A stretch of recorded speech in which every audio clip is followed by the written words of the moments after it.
Hi everybody, it's Richard here again, and welcome to part 2 of where I show my favourite 100 singles from my collection. Part 1 I went from 100 to 66, so today will be 65 to 31, and the last video will be 30 to number 1. Now, the two rules are I must own the single.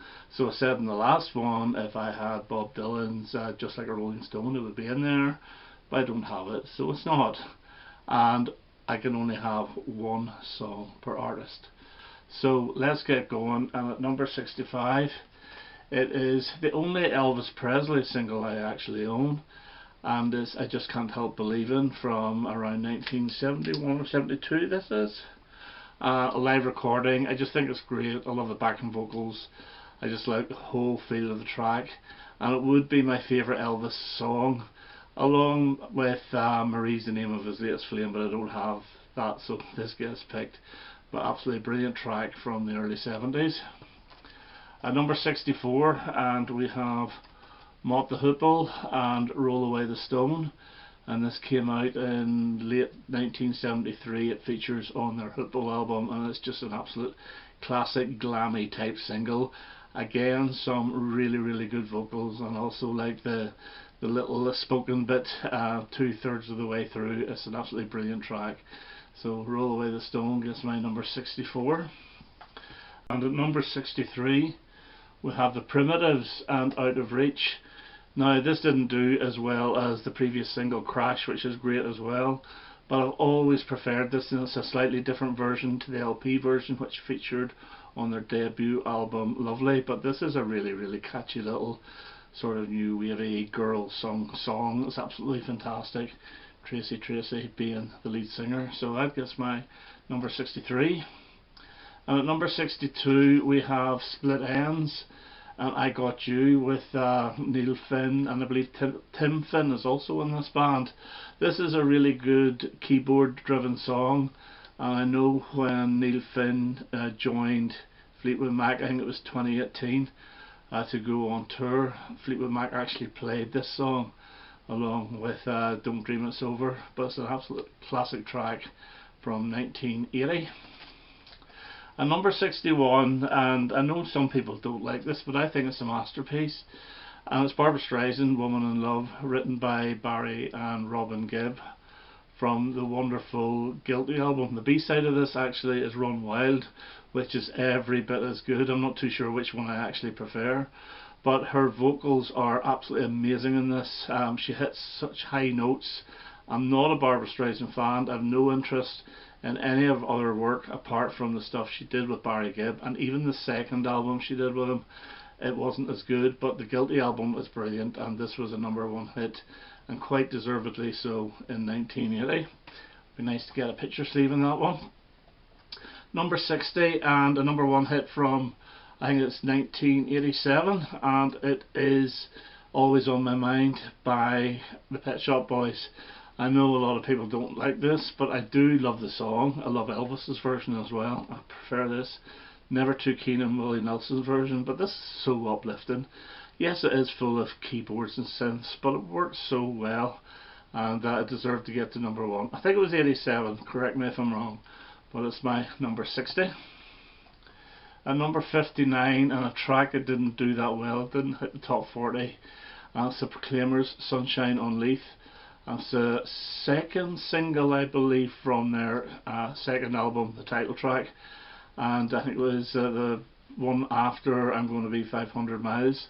But this is brilliant. It is a ballad, and it's the most popular song that they play live. Now, I've seen these guys, is it 3 times live, and whenever they play this, you know, everybody is just singing along, and I believe it's sung every time Hibernian play in the Scottish Premiership football.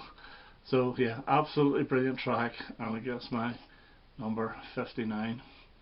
Now number 58, and maybe raise an eyebrow at this, but this is my favourite Bruce Springsteen song, and it is Tougher Than the Rest, and it is from his 1987 album Tunnel of Love, which is a pretty good album, but this is absolutely magnificent, and it's got one of those fantastic harmonica solos which I think is great, and it's quite bassy as well, Wonderful song.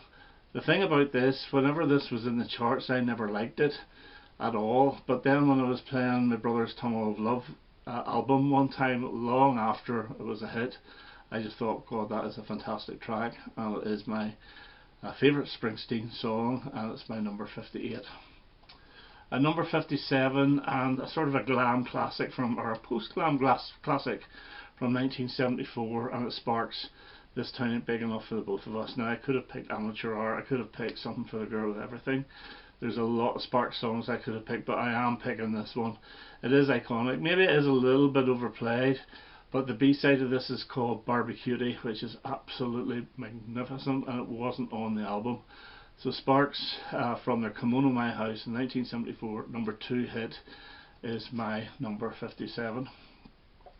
Now number 56 is another 70s one, and it's Smokey, and it's Lay Back in the Arms of Someone. I do love Smokey. I especially love their singles, their run of singles in the 70s.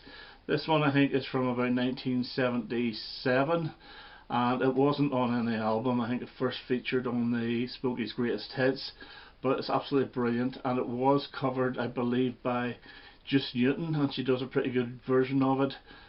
So yeah, Smokey, great track, and this just failed to get the top 10, which is a shame. I think it was number 11 or 12 or something like that, but it gets my number 56. Now at number 55 we have Morrissey and First of the Gang to Die, and this is from his album You Are the Quarry from, I think it was 2004 or 2005. Brilliant song, top 10, very very catchy, very good lyrics in this. So the lyrics I really do like, but it's a really good punchy track with an extremely melodic chorus, and it, as I say, top 10 hit, and it gets my number 55. And number 54, and a bit of a guilty pleasure, a couple of them coming. And this is Scott Fitzgerald and Yvonne Keeley, and it's If I Had Words. Now I think this is from about 1978 or so, or 77, and basically it is one verse repeated over and over and over, to a little bit of a reggae vibe to it, but it builds and builds as it goes, and it's absolutely fantastic. Always loved it, and it gets my number 54. At number 53, and it is the Nolans, I'm in the Mood for Dancing. Now this is a guilty pleasure, but let's be honest, this is one of the best disco songs ever, and this is what brought on the success really for the Nolans. They had one sort of minor top 30 hit before this one got into the top 5. It's absolutely brilliant. Bernie's vocals are fantastic in it, and I love the video. Really really good track, and then they went on to have a few more absolutely excellent singles. So I'm in the Mood for Dancing is number 53. At number 52, a number 1 hit in 1987, and it is the Bee Gees, You Win Again, and this is their first release since the Living Eyes album in 1981, so it's a 6-year gap, although they had written for other artists like Barbra Streisand, Dionne Warwick, Kenny Rogers, Leo Sayer, etc. But this is fantastic, catchy as hell, and a number 1 hit. So You Win Again, from their not so brilliant ESP album, although maybe it's not as bad as I always thought it was, but this is absolutely fantastic. At number 51, and I've shown this single so many times, and it's from a local band, it's Perfect Crime, and the song is called Brave. It didn't chart, it got 2 TV appearances, one on Razzmatazz, no sorry, one on, I thought it was Tiz Was, but I don't think it is, it's Saturday Special or something, some kids show, and they themselves got another appearance with their next single on Razzmatazz. So yeah, really really good. How would I describe them? Maybe a little bit of a cross between Simple Minds and U2. This came out in 1983. Always loved it, I really did. Fantastic track, and it's my number 51. And at number 50 we have Hit and Miss Judy by Reckless Eric. I can't even remember his real name. It's Eric Goldman or something like that there. But this is so melodic. It's got such a upbeat tempo, really melodic, catchy chorus. Absolutely love it. Full of keyboards. should have been a hit, never was. I think it's from 1979. Brilliant track, and it's my number 50. A number 49 from 1983, and it's Echo and the Bunnymen, The Cutter, and this is the second single from their Porcupine album. The Back of Love being the first one, and this is the one that sounds as if there's bagpipes in it, but I don't think it is, it's just keyboards. But really, really great track, and loved it at the time, bought it within the first couple of weeks of release, and yeah, fantastic track. It was the very first record I ever bought by Echo and the Bunnymen. At number 48, and we have Suzi Quatro, If You Can't Give Me Love. Now this is Suzi in the mid to late 70s, where she sort of sounds a little bit like Smokey in this. It's got like a Smokey vibe to it. It is written by Chin Chapman, but it doesn't have that glam feeling. But yeah, she went on then to record a duet, Stumbling In, with Chris Norman and Smokey, but this is really fantastic.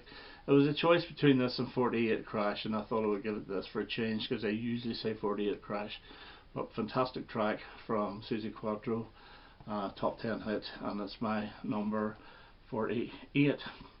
At number 47, I've shown this a million times, and it's Bow Wow Wow, Go Wild in the Country, which is a top 10 hit in 1982. I remember buying this exactly the same day as Senses Working Overtime by XTC, the two of them together, after school. Really, really good song. It is like Adam and the Ants. It's a little bit like Kings of the Wild Frontier, their sound, but really, really excellent track, and you can understand why her mum was not happy, because she has absolutely nothing on. So yeah, brilliant song, my number 47. And at number 46, it's the Boomtown Rats, Someone's Looking At You, the opening track of their I Find the Art of Surfacing album. This was a single from, I think, 1980, although the album came out the late part of 1979. But when the acoustics start, this is really, really good. Now I will say the album version is slightly better, because this one fades out and the album version finishes off with acoustic sound, and it really works well. But excellent track, love it to bits, and that's the best Boomtown Rats single for me. At number 45, and another guilty pleasure, but it's Rivers of Babylon by Boney M, a number one hit in 1977 or 8, I think it's actually 78.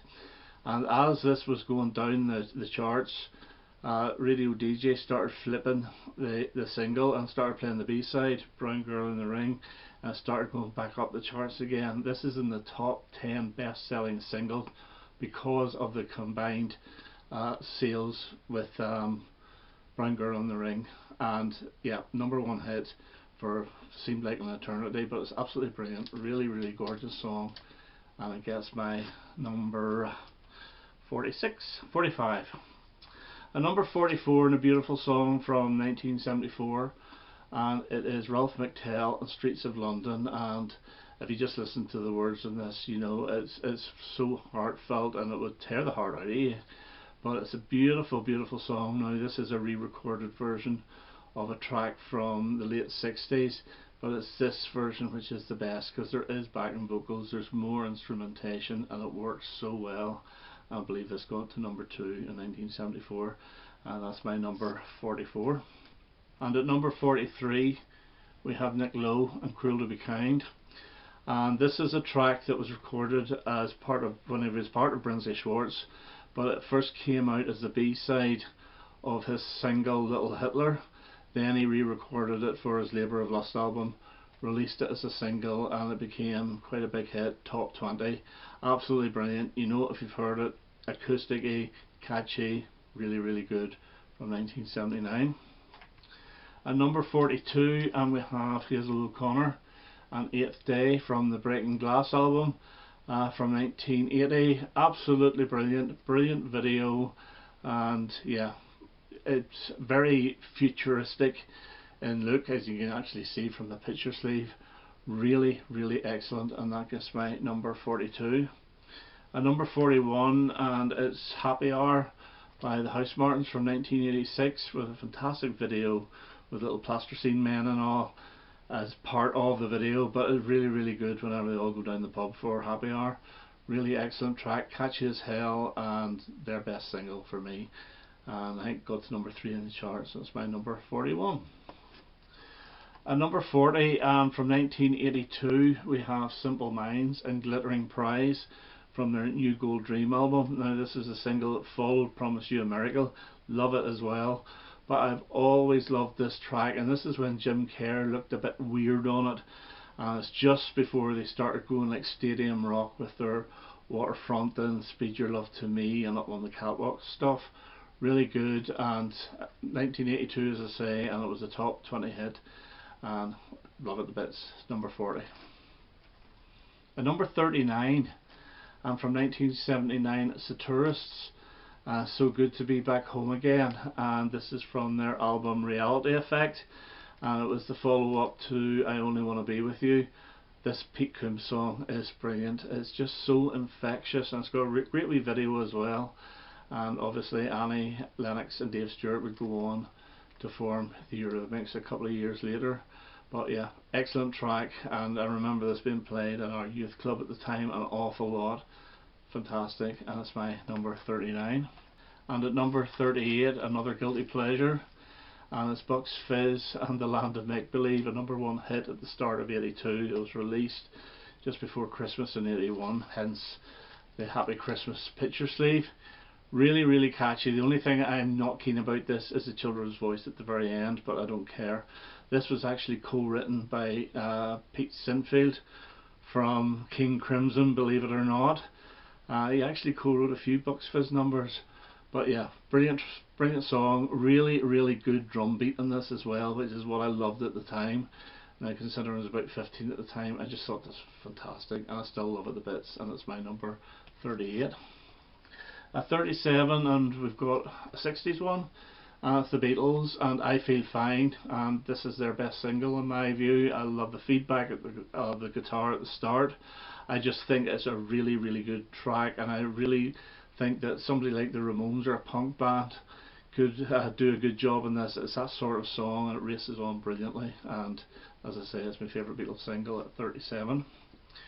Also from the 60s at 36, and it is the Rolling Stones, and it's I Can't Get No Satisfaction.